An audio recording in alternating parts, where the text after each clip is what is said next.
Alexander Price had it all: an empire worth billions, a glass mansion overlooking the Pacific, and a fixation that had cost him $35 million over a decade.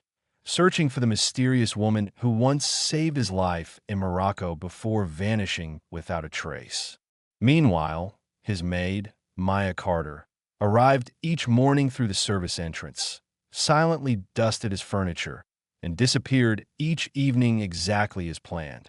Because Maya kept a secret that could ruin them both.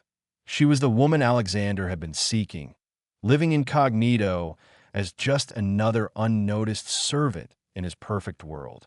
She had managed this perilous deception for 6 months, but today, as she polished a silver frame around a partial portrait of her younger self hidden behind his bookshelf, she realized Alexander, the billionaire who never acknowledged his staff, was finally starting to see her. And when he did, their lives would be forever changed. The morning sun cast long shadows through the mansion's floor-to-ceiling windows, illuminating the marble floors Maya had polished just an hour earlier. Alexander strode through the grand foyer at precisely 7:15, his Italian leather shoes clicking in rhythm, eyes fixed on his phone, scrolling through market reports from Tokyo and London, clutching a costly Ethiopian coffee mug. Maya stood quietly on the staircase, trying to make herself as small as possible against the banister, learned that survival depended on invisibility. Alexander passed within 3 feet, close enough to smell his French cologne, probably more expensive than her rent. Yet he ignored her entirely. To him, she was no different from the furniture or artwork she cleaned. Her movements were deliberate and silent, perfected over 6 months of existing unnoticed. Her uniform pressed, her hair in a neat bun, her presence marked only by a faint lavender scent lingering behind her. But Maya noticed everything. How Alexander had recently been pacing during calls, wearing paths into the Persian rugs. How his jaw clenched when certain names arose. How his fingers drummed on surfaces when he thought no one watched. And most of all, how he would sometimes stop mid-stride, gazing unfocused at the Pacific, as if searching for something long lost. In the kitchen, amid quiet activity, Maya overheard staff gossiping about a mystery woman and private investigators, something about Alexander spending millions on a decade-long search. She understood instantly who he was after. Her. That evening, the mansion was transformed for a celebration. Crystal chandeliers, a 7-course meal by a Michelin-starred chef, and a crowd of investors and board members.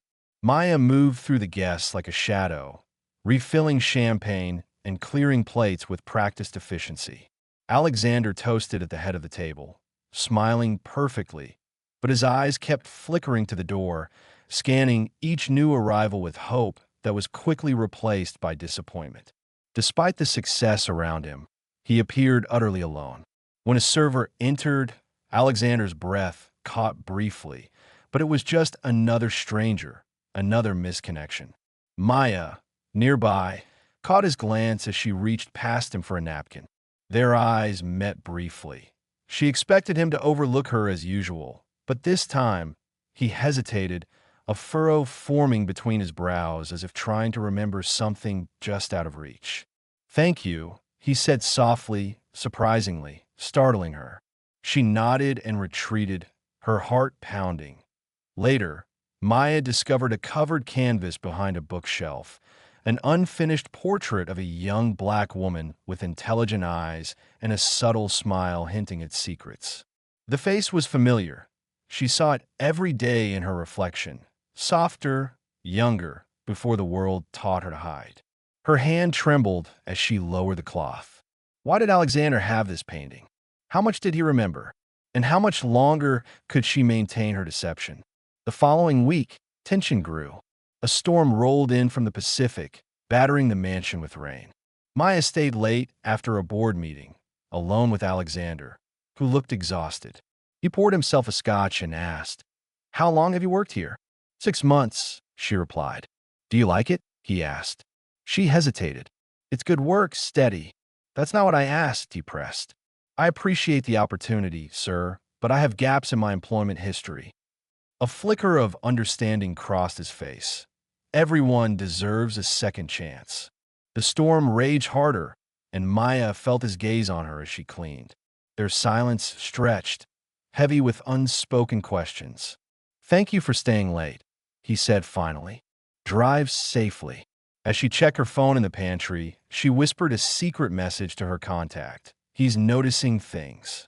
The voice on the other end urged caution, warning her to leave before it was too late. Maya, however, insisted she wasn't ready. Not yet. Be prepared. That night, while delivering laundry, she noticed Alexander's desk drawer was locked.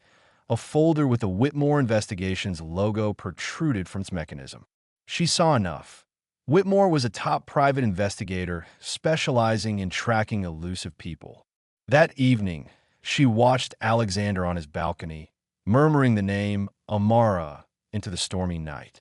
Her breath hitched, tears threatening to fall, but she kept walking, maintaining her facade. She knew her carefully built life was beginning to crack. Alexander's search was intensifying, and her invisibility was slipping away. Across town, Marcus Whitmore reported to Alexander, showing files with leads from Brazil, Paris, and Nairobi, all dead ends, except one, Chicago, 5 years ago. A woman with a scarf matching the one Maya had in Morocco. Alexander's hope flickered. Perhaps this was her, but the trail then went cold.